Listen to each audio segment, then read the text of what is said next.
I want to welcome you to Dream Chasers Radio with me, your host, Yaya Diamond. What's up, peoples? How you doing? It is a great day. And we have an amazing guest on the show today. It's the author's edition. So we have this young lady here has two books. She's got two books and she's into some really cool stuff. I am telling you right now, you don't want to miss this show. Today we have Sara Bachmeier on the show today, and she's going to be talking about two books. But before we get into that, I need to ask her one question. You ready? I'm ready. How did you know you were going to write? I mean, literally speaking, but you're writing something totally different. Don't give it away yet, but how did you know you were going to do this? I always enjoyed writing growing up, but I didn't know that I was actually going to write a book until I got involved in Egyptian numerology. And I had so much information, and people wanted to know about it. So they also wanted me to teach classes. And I thought that I should just get all my material together and put it in a book. um, so that I would have some sort of a manual for my students to look at while I was teaching. And that's kind of how it came about. Cool. It's kind of an What was that? it's kind of it started out as an instruction booklet, but then as I kept writing, it became so much more, as I think every writer experiences. They think it's going to be one thing and then ends up being, because Egyptian numerology is it's a philosophy and a way of life. It's not just calculating numbers. So I kind of go into where I get my information, how I got my information, and my process. And that kind of surprised me that I told so much about myself personally, because I've always been a closet spiritualist, because I was afraid of judgment. I grew up in Santa Barbara, California, where it's very conservative. It's spiritual, but it's very conservative. And I owned my own preschool, so I didn't want people to think that I was, out there and woo woo and everything. It wasn't until I moved to Sedona, and where everybody is woo woo. I got you. And so I kind of came out of the spiritual closet, so to speak. I got you. I got you. Beliefs and different things like that all kind of go into one area.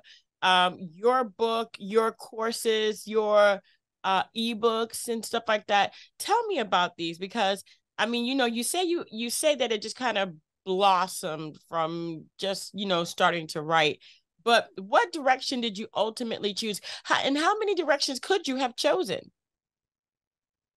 Oh, that's a really good question. I kind of got lost there. What was the first question? I was just saying that you said that things blossomed. You have your ebook, Oh, oh, you have your courses. yeah, Which direct? I mean, there's so many directions you could have taken. right. And the only direction that I could have taken was the spiritual route, Okay. because that's what changed for me as I got into Egyptian numerology, was that it kind of followed the law of attraction, where as you raise your energy field, you have greater possibilities. So that's kind of where I started, and because that's what happened to me. And so that's the only thing that I could focus on and write about, because it was amazing how when I raised my energy, I was able to channel the definitions from a higher place. um, so all of my ebooks and books are about helping people understand that they came here for a reason, and that nothing happens by chance. They came here for a reason, and they have greater possibilities, and their potential is expanded as they raise their energy.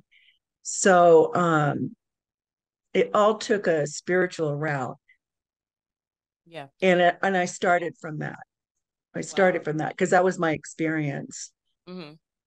Wow. And there was a Yes. lot of people that Go ahead. go There's ahead. a lot of people. Oh, there was a lot of people that wanted this type of information that were waiting for it, and that kind of surprised me. But in one sense, it didn't because I had been surrounded by people that were growing spiritually and wanted more information on something that could guide them, and that's what Egyptian numerology was all about. And my ebooks too are about how to gives you a different perspective on your potential in several different areas of your life. Hmm. You know, there's a lot of different people that do numerology in its principal state. So there's the Jews that have numerology. You have the Egyptian numerology. What have you studied any of those? I was interested in numerology when I was younger, but and astrology. And what stopped me from growing in that area in traditional numerology was that I found that it kind of labeled people and put them in little boxes. Um, and I personally was starting to use it as judging people by their numbers rather than getting to know them as a person. And astrology did the same thing for me too. So I stopped and I didn't pick it up again. Well, I did read Dan Millman's The Life You Were Born to Live, or I'm not sure if that's quite the topic, but if you're into numerology, you've probably heard of it. And he had wonderful spiritual outlook on the way he did numerology. And so I did study his book and was fascinated by it. Egyptian numerology, what makes it different is that it uses an ancient Egyptian numerology chart to calculate your karmic lesson number, So I'm which sorry, you is cut off. carry It uses the ancient what?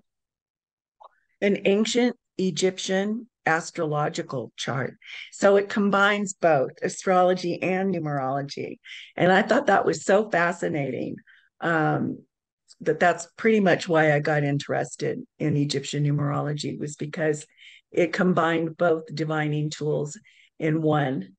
And and when I took the intensive workshop where I got certified, um, I was I was really taken by how accurate it was for me, and for people that I did charting for.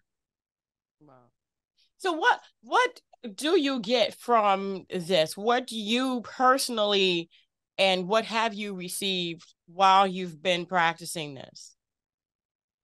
Oh my goodness. When I did my chart, I was when I got into Egyptian numerology, I had just gone through tons of transformations. My parents passed away, and I moved to a different city. I had a new relationship. I was no longer working in my chosen field, which was working with children. And I won't say I was lost, but I was definitely seeking.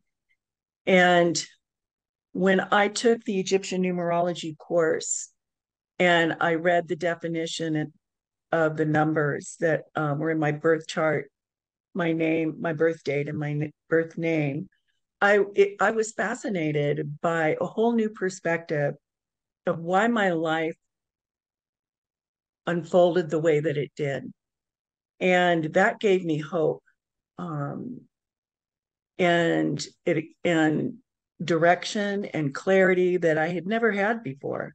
But of course, at that time, I hadn't needed it as much as at that time. So it really explained explained who I am, and what I'm supposed to do here in this lifetime, and my gifts and my abilities. And so I have kept that and expanded on that, and it has never steered me wrong since I got involved in it in 2016. So, so it answered a lot of my inner questions about myself, about my life. and the direction that I'm meant to go in. And so I complete believer. Hear you. I hear you. Now, you said something earlier that really, really shook me. You said that everything that you tried, regular numerology and even astrology, brought you to a place of judgment on other people. How is this different? That's a good question. So you the best way to explain this is, so my book is called Egyptian Numerology, Emergence into the Fifth Dimension. Hmm. And what happened is after I took my certification course, I wasn't really happy with the definitions. I found that they were of the numbers. They were still kind of in the category of good and bad. There's a duality. There's always a a good side of the number and a bad side of the number. And I didn't like that part of it. I love the calculation with the Egyptian numerology, the astrology chart, but not the definitions. And so I got in tune with my spirit guides. I'm a channel, and I was guided to a certain meditation to raise my energy. And so I did that for a year until I was ready. So I started seeing numbers and feeling numbers on a cellular level. And the definitions of numbers that were channeled from me came from a higher place that does not look at numbers in duality. It carries the highest potential of a number. So it can give people an opportunity to see what their highest potential is instead of describing their good and bad aspects. Does that make any sense? Yeah, it actually does. It actually does because you're being non-judgmental and you're using what you do believe as the basis. I like the fact that you've taken it and you've explored it for yourself, and defined it for yourself because this ultimately has to line up with what you believe and how you want to run your life. So tell me about your books. Well, Egyptian numerology, Emergence into the Fifth Dimension, it was kind of a starter for people that wanted to learn Egyptian numerology. And so it goes about a little bit about my experience, about the spirit guides that I met and channeled to get the definitions of the numbers. It kind of explains the law of attraction. The higher your energy, the more possibilities you have. And that you really can't, it's hard to understand Egyptian numerology definitions unless you've raised your energy, because it won't necessarily ring true for you if you're still vibrating on a lower frequency.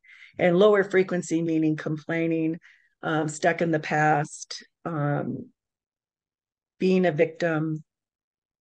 And so my first book tells you how to chart from Egyptian numerology, and it has the number definitions. And now they've changed because the energy's shifted, but it's basically still the same. I've just added some new material, and that's in my second book, The Path of a Wounded Healer.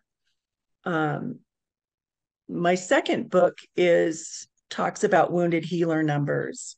A lot of people come to me that are wounded healers, and a lot of wounded healers get stuck in depression because they don't understand why their life has so many challenges. And a lot of people that have these numbers um, don't are more uh, recluse. I mean, they're quiet people, and they may not quite understand their journey. So, the path of a wounded healer talks about the numbers, the qualities of certain numbers, the number nine, and master numbers. If you have those in your chart, it's possible that you are a wounded healer. And a wounded healer is somebody that specifically contracted before birth to go through specific challenges in order to overcome them and then to teach people in that specific area that they were challenged. Everybody has challenges. So the difference is that somebody that's not a wounded healer would have a challenge, overcome it, and then get on with their life. A wounded healer does the same thing, has a challenge, overcomes it, but their job, their purpose in this lifetime is to teach other people how to overcome these challenges.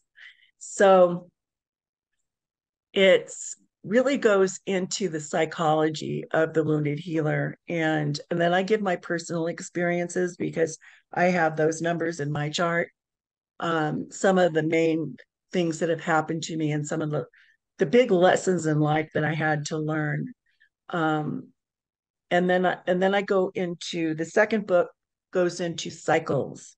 It gets into life cycles because this are really important to understand. It helps you understand when things are being triggered in your life. And it's usually the 7 years, 9 years, 12 years, and 28 years are Saturn return. Um, and so it's kind of more of an um, advanced book from the first one. It gives you a lot of different information. And Gotcha. that each number has an initiation um, to align with. And all of this makes your life a little easier once you understand all this information. It's supposed to make your life easier. Oh, it's supposed to. Okay. Because I mean, in the beginning, can it be confusing? I mean, can it be kind of like, oh my gosh, I never knew. Oh, and some people might be in denial. They might Oh, be, yeah. skeptical. I mean, if you come from a Baptist home or non-denomination or a Christian background or a Muslim background, there might be some really hard times ahead. Pushback. Yeah. Um, definitely. People usually don't find me until they're ready. Gotcha. It's Gotcha. like, when the student is ready, the teacher appears. And so, yeah, those kind of people are not really attracted to me. I understand that. I Unless, understand that. I But I mean, mean, I a their lot of lives might people that change. were, pardon me? I said their lives might change. You just don't know. Exactly. Just opening up the door just a little bit. But I've had a lot of people that came from strict religious backgrounds that were ready that it just wasn't working for them anymore. I mean, myself, I was raised a Catholic, but by the time I was 12, I called myself an extended Catholic. I didn't disown my religion. It just took me as far as it could. And then I needed a little bit more. I started having dreams that I couldn't understand, um, and my psychic abilities started to appear, and the religion couldn't answer my questions. So I started getting into Eastern philosophy, reincarnation, and numerology and astrology, and to try to understand what was happening to me. Yeah, I mean, And so go ahead. I get those people that where their religion has taken them as far as they can, and then they need just a little bit more. I find that everyone has a journey that they have to accomplish. Like you said, you're here for a reason. There is a specific purpose for your existence.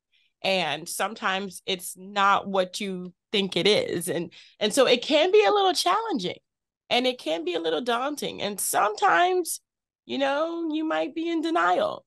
But ultimately, how can people and what is your suggestion, I might add? How can people understand their road ahead, even though they are kind of skeptical about it? Well, I know for me, I had a calling and I knew I was here for a reason. I just didn't know what it was. So we all have a specific purpose. And you're right. It can be confusing because we have preliminary purposes that feel like our life purpose, but it's not. It's just another stepping stone to get us to where ultimately we're supposed to be. And that happened to me with teaching. And I thought that was my purpose. But then when it ended, I went, oh my God, now what am I supposed to do? But I still have this calling. So I started, that's where the cycles come in, and understanding your cycles helps you understand the stepping stones that you're taking in order to get to your ultimate calling. I just did 2 webinars. One is how to hear your calling, and then part 2 was how to follow your calling. And both of those are posted on YouTube right now. Um, so if you're interested in your life purpose and what is a calling and how do you know what it is, and how do you follow it? And if you have a spiritual calling, you're not going to get that much support. Be ready for that. Not everybody that you know, not all your family and friends are going to support you. And that's kind of part of the determination to fulfill your calling. You have to have that strength and stamina and really believe in yourself and in your inner voice, your intuition, and where it's taking you. And not always have to share your intimate calling with everybody, just those that you feel will understand you. Yeah. Yeah. Yeah. And it doesn't have to, I mean, it doesn't have to necessarily take you out all the way, but sometimes it's just a nudge and you're like, yep, that's what I believed all this time. Yes, and I get that in my readings. That just happened yesterday with somebody that I was doing a chart reading for. She, it's just a big eye opener where I know I felt that all my life, and I know that's true, and it just feels really good to get that confirmation. Yeah. Yeah. Wow. Wow. Well, where can people find you? I do have a Facebook group, Egyptian Numerology, and I have my website, www.egyptiannumerology.org. And basically, my website has pretty much everything that I have to offer, even my books. My books are on Amazon and Goodreads and pretty much everywhere. And yeah, I'm pretty involved with my Facebook group. So that's also a good, and subscribing to my newsletter always lets people know what's coming up before anybody else. That's great. That's great. I want to thank you so much for being on the show. I appreciate you so much. Thank you. I really appreciate being here too. No problem. No problem, Sarah. And I'm going to go ahead and put all of her information in the description box so that it'll be easy for you guys to find her. If you've ever wanted to find out about Egyptian numerology, this is your chance. I love everything on the historical preference. And I think that everything that has come up is essential to understanding the evolution or the progression, if you want to use that word, of humanity and how we can be one, just one human race. Connected. That's right. Yes. Yes. Connected. Connected, definitely one. We're one. We're human race. And and it's a wonderful thing to have you here. Thank you so much again, Sarah, for being here. Oh, you're welcome. Thank you. No problem. And thank you guys so much for tuning in. Don't forget to dare to be different. But most of all, don't forget to go to that website if you've ever wanted to find out about this. Egyptian numerology is what we've been talking about today. And if you've missed this episode, please go back. Don't forget to subscribe to my girl Sarah's website and her Facebook and her group and wherever else she's at. Okay. We're going to have all that information in the description box below. And until next time, don't forget to dare to be different. Bye.